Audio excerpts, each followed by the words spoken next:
بسم اللہ الرحمن الرحیم۔ میرے محترم عزیز دوستو، السلام علیکم۔ یہ واقعہ بھی تو بہت عجیب ہے کہ حضرت بہلول دانا کو ایک بچے کی بات نے بے ہوش کر دیا۔ اس ویڈیو میں بتاتے ہیں کہ حضرت بہلول دانا فرماتے ہیں کہ میں ایک مرتبہ بصرہ کی ایک سڑک پر جا رہا تھا۔ راستے میں چند لڑکے اخروٹ اور بادام سے کھیل رہے تھے اور ایک لڑکا ان کے قریب کھڑا ہوا تھا۔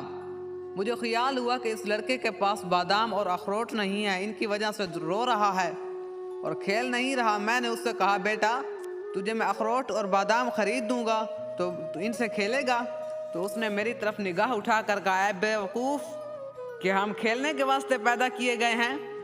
میں نے پوچھا، پھر کس کام کے واسطے پیدا کیے گئے؟ تو کہنے لگا، علم حاصل کرنے کے واسطے، عبادت کرنے کے واسطے۔ میں نے کہا، اللہ جل شانہ آپ کی عمر میں برکت کرے، تو نے یہ بات کہاں سے معلوم کی؟ کہنے لگا، حق تعالیٰ کا ارشاد ہے، افحسبتم انما خلقناکم عبثا، کیا تمہارا یہ گمان ہے کہ ہم نے تم کو یوں ہی پیدا کر دیا، بیکار پیدا کیا ہے اور ہمارے پاس نہیں لوٹائے جاؤ گے؟ تو میں نے کہا، بیٹا تو بڑا حکیم معلوم ہوتا ہے، مجھے کچھ نصیحت کر۔ اس نے 4 شعر پڑھے جن کا ترجمہ، یہ بات آگے والی بھی بہت قیمتی ہے۔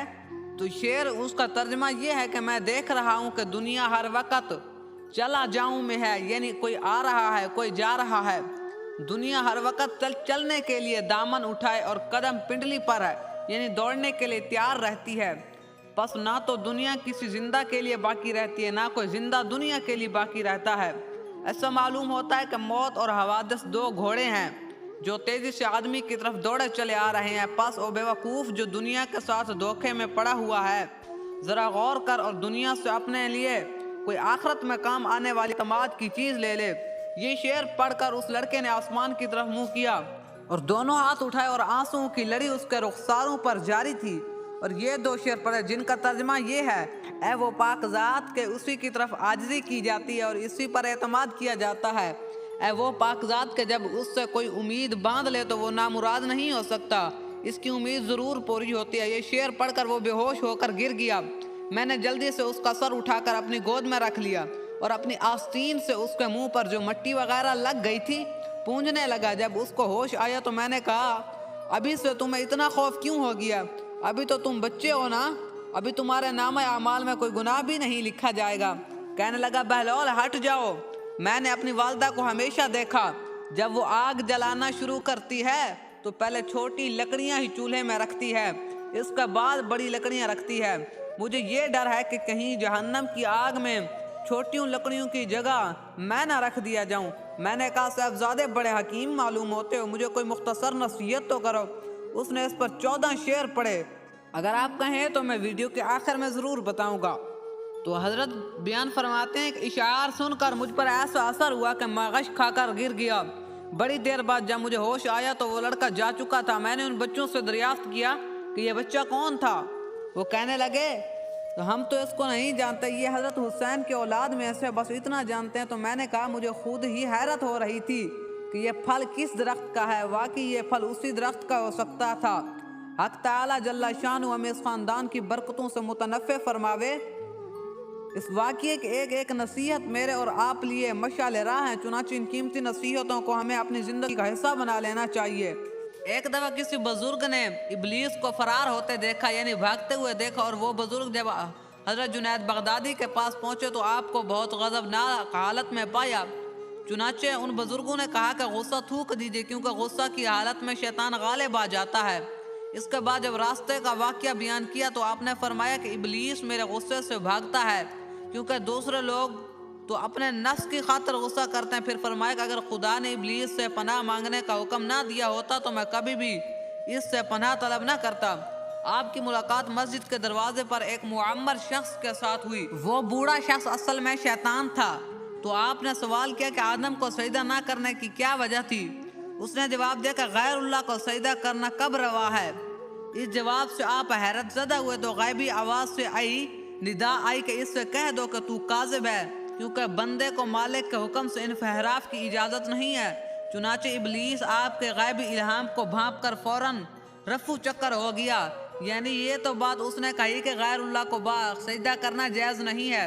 اصل میں عبادت تو یہ ہے کہ بندہ فرما بردار تو تب ہوتا ہے جب مالک کا ہر حکم بجا لائے۔ مالک نے جب حکم دیا کہ سجدہ کرو تو پھر کرنا چاہیے تھا، تو اس لیے یہ حضرت جنید بغدادی کو چکر میں ڈال رہا تھا، انہیں گمراہ کر رہا تھا۔ اللہ پاک نے ان کی مدد فرمائی۔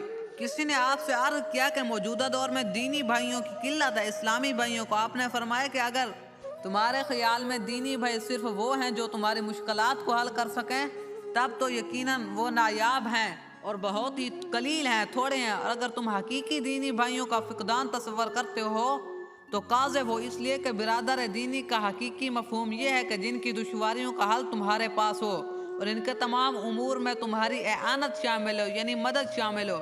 ایسے برادر دین کا فقدان نہیں ہے۔ جب لوگوں نے آپ سے گریہ و زاری کا سبب پوچھا تھا جنید بغدادی سے کہ آپ روتے کیوں ہو، تو فرمایا کہ تاحیات میں مصیبت و بلا کی جستجو میں رہا، اگر وہ اژدہا بن کر سامنے آ جاتا تو میں سب سے پہلے اس کا لقمہ بن جاؤں، لیکن آج تک یہی حکم ملتا رہا کہ ابھی تیری ریاضت بلا کے مقابلے میں نہیں جم سکتی۔ تو کسی نے عرض کیا کہ ابو سعید خضار کے انتقال کا وقت ذوق و شوق میں بہت اضافہ ہو گیا تھا۔ آپ نے فرمایا کہ ایسی حالت میں ان کی موت باعث تعجب ہے، کیونکہ جب بندے کو ذوق و شوق کا یہ انتہائی مقام حاصل ہو جاتا ہے تو وہ سب کچھ فراموش کر دیتا ہے۔ ایسے ہی اہل مراتب کو خدا اپنے دوست رکھتا ہے اور ایسے ہی بندے خدا پر فخر کرتے ہیں جو عوام کے ذہن و فکر سے بعید ہوتے اور عوام ان اقوال کو معیوب تصور کرنے لگتے ہیں۔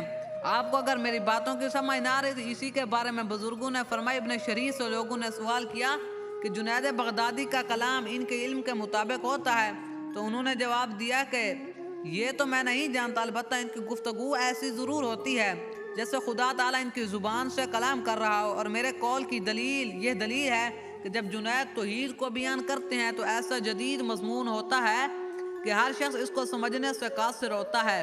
توحید کو جاننا بہت ہی ضروری ہے اور بہت ہی مشکل بھی ہے۔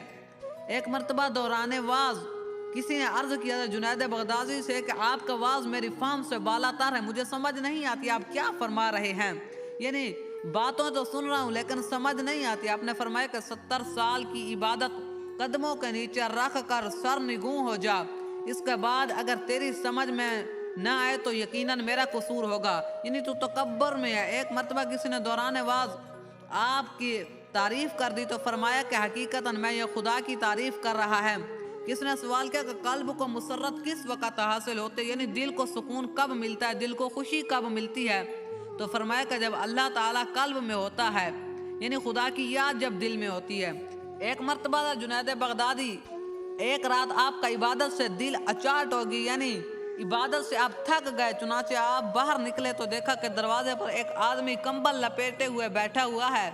آپ نے اس کو دیکھتے ہی فرمایا کہ عبادت سے دل اچاٹ ہونے کی وجہ سے شاید تمہارا انتظار کرنا ہے کہ تو جب میری انتظار میں بیٹھا ہے تو میرا دل کو سکون نہیں آ رہا۔ اس نے عرض کیا کہ کیا نفس کا کیا علاج ہے، تو آپ نے فرمایا کہ نفس کی مخالفت اس کا واحد علاج ہے۔ یہ سن کر وہ جدھر سے آیا تھا چلا گیا، لیکن یہ معلوم نہ ہو سکا کہ وہ کون تھا۔ اور اس کے بعد جب آپ نے عبادت شروع کی تو دل جمی پیدا ہو چکی تھی، یعنی یاد سے یاد ہوتی ہے۔ جب اس نظر جنید بغدادی کو دل سے یاد کیا تو آپ کے دل کو بھی سکون نہ ملا کہ آپ کو عبادت سے بھی ذرا اچکن سی معلوم ہوئی اور آپ اٹھ کر باہر چلے گئے، یعنی یاد سے یاد ہوتی ہے۔ اگر کوئی یاد کرے تو ہمارے دل میں بھی اس کی یاد کی وجہ سے دل کو تھوڑی سی بے سکونی حاصل ہوتی ہے۔ ایک مرتبہ سہل نے آپ کو تحریر کیا، یعنی جنید بغدادی کو کہ خواب غفلت سے بچو، یعنی غفلت کی نیند سے بچو، کیونکہ سونے والا اپنا مقصد حاصل نہیں کر سکتا۔ جیسا کہ باری تعالیٰ نے حضرت داؤد علیہ السلام کو بذریعہ وہی آگاہ فرمایا کہ جو ہماری محبت کا دعوے دار ہو کر رات سوتا ہے تو وہ کاذب ہے۔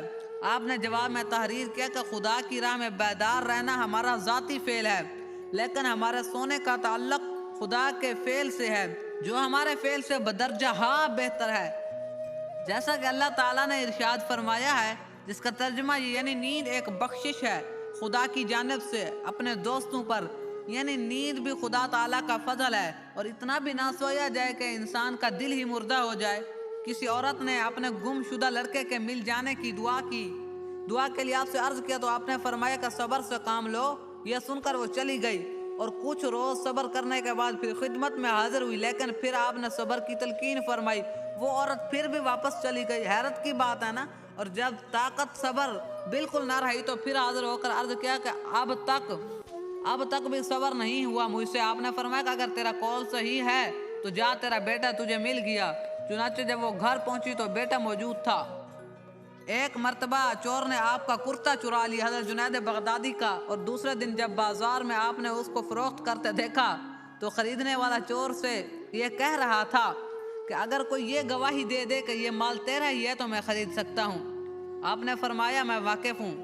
یہ سن کر خریدار نے کرتا خرید لیا۔ کس نے آپ سے ننگا بھوکا رہنے کی شکایت کی تو فرمایا کہ خدا تجھے ہمیشہ ننگا بھوکا رکھے، کیونکہ یہ نعمت تو وہ اپنے مخصوص بندوں کو ہی عطا فرماتا ہے اور کبھی اس کی شاکی نہیں ہوتی۔ اور ایک مرتبہ کوئی مالدار آپ کی مجلس میں سے کسی درویش کو اپنے ہمراہ لے گیا اور کچھ وقفہ کے بعد اس کے سر پر دسترخوان رکھے ہوئے حاضر ہوا۔ آپ نے درویش کو حکم دیا کہ خوان اسی مالدار کے منہ پر مار دے جس کو درویش کا علاوہ کوئی نہیں ملا، کیونکہ درویش صاحب نعمت نہ ہونے کے باوجود بھی اہل ہمت ہوتے ہیں، اور اگر دنیاوی دولت سے وہ محتاج ہوں تو اجر آخرت ان کا حصہ ہے۔ کسی ارادت مند مرید نے اپنا تمام اثاثہ راہ خدا میں خرچ کر دیا، یعنی اپنا مال خدا کی راہ میں خرچ کر دیا، اور صرف ایک مکان باقی رہ گیا۔ آپ نے حکم دیا کہ مکان فروخت کر کے تمام رقم دریا میں پھینک دو۔ اس نے تعمیل حکم کیا، کیونکہ آپ کا مرید تھا۔ مرید تو پہلے کے مرید تھے جو وہ بھی اپنے پیروں کے حکم اور تابع دار اور فرمان بردار تھے، تو اس نے تعمیل حکم کر کے آپ کے ساتھ رہنا شروع کر دیا، اور باوجود آپ کے دھتکارنے کے بھی ایک لمحہ آپ کے لیے جدا نہ ہوا، یعنی آپ کہتے کہ چلے جاؤ وہ پھر بھی نہیں جاتا۔ آخرکار اپنے مقصد میں کامیاب ہو کر بلند مرتبہ پر پہنچا۔ ایک نوجوان پر آپ کی مجلس واعظ میں ایسی کیفیت طاری ہوئی کہ اس نے توبہ کر کے گھر پہنچ کر تمام سامان خیرات کر دیا اور 1000 دینار آپ کو نظر کرنے کے لیے روانہ ہوا۔ تو راستے میں لوگوں نے کہا کہ تم ایک دیندار کو دنیا میں کیوں گرفتار کرنا چاہتے ہو، یعنی تم جنید بغدادی کو دنیا کا مال دے کر کیوں دنیا میں پھنساتے ہو؟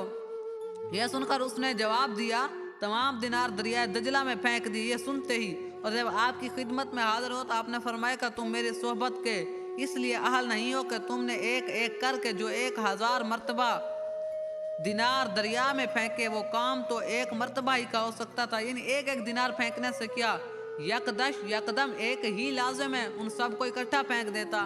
تو کسی مرید کے قلب میں یہ وسوسہ شیطانی پیدا ہو گیا کہ آپ میں کامل بزرگ ہو گیا ہوں، یعنی اب میں کامل بزرگ بن گیا ہوں اور مجھے صحبت مرشد کی حاجت نہیں۔ اور اس خیال کے تحت جب وہ گوشہ نشین ہو گیا تو رات کو خوابوں میں دیکھا کہ تاکہ ملائکہ اونٹ پر سواری کر کے جنت میں سیر کرانے لے جاتے ہیں، اور جب یہ بات شہرت کو پہنچ گئی تو ایک دن آپ بھی اس کے پاس پہنچ گئے اور فرمایا کہ آج رات کو جب تم جنت میں پہنچو تو لا حول پڑھنا۔ چنانچہ اس نے آپ کے حکم کی تعمیل کی تو دیکھا کہ شیاطین تو فرار ہو گئے اور ان کی جگہ مردوں کی ہڈیاں پڑی ہیں۔ یہ دیکھ کر وہ تائب ہو گیا اور آپ کی صحبت اختیار کر کے یہ طے کر لیا، مرید کے لیے گوشہ نشینی سب میں قاتل ہے، یعنی انسان کو اپنا تکبر نہیں دکھانا چاہیے کہ اب میں عالم بن گیا ہوں، اب میں تکڑا بن گیا ہوں، کہ اب میں کامل شخص بن گیا ہوں۔ نہیں، ایک مرید آپ کے بصرے میں گوشہ نشینی اختیار کیے ہوئے تھے اور اس دوران اس کو اپنے کسی گناہ کا خیال آیا جس کی وجہ سے 3 یوم تک اس کا چہرہ سیاہ رہا، اور 3 یوم کے بعد جب وہ سیاہی دور ہو گئی تو حضرت جنید کا مکتوب پہنچا کہ بارگاہ الہی میں مؤدبانہ قدم رکھنا چاہیے، کیونکہ تیرے پاس چہرے کی سیاہی دھونے میں 3 یوم تک دھوبی کا کام کرنا پڑا ہے۔ جنگل میں شدت گرمی کی وجہ سے کسی مرید کی نکسیر پھوٹ پڑی، یعنی ناک سے خون آنے پڑ گیا، تو اس نے آپ سے گرمی کی شکایت کی۔ آپ نے غضبناک ہو کر فرمایا کہ تم خدا کی شکایت کرتے ہو، میری نظروں سے دور ہو جاؤ اور کبھی میرے ساتھ نہ رہنا۔ یعنی اس نے خدا تعالیٰ کی شکایت کی ہے کہ میرے ناک میں سے خون کیوں آنے لگ گیا ہے۔ تو اللہ والے اپنے محبوب کی گلہ تو پسند نہیں کرتے، عام شخص بھی اپنے دوست کا اپنے محبوب کا گلہ پسند نہیں کرتے، وہ اللہ والے خدا تعالیٰ پر بہتان لگانے سے، اس کا گلہ کرنے پر وہ اس کو معاف کر دیں گے۔ اس نے فرمایا جاؤ اور میرے ساتھ کبھی بھی نہ رہنا۔ دوستو، اس طرح کے اگر اسلامی سبق آموز واقعات والی ویڈیوز آپ دیکھنا پسند کرتے ہیں تو اس ویڈیو کو لائک کیجیے گا، چینل کو سبسکرائب کیجیے گا اور اپنی رائے کا اظہار کومنٹ میں ضرور کیجیے گا۔ دیکھیں ہم کتنے سبق آموز اور کہاں سے واقعات کتابوں سے اخذ کر کے آپ کو سناتے ہیں۔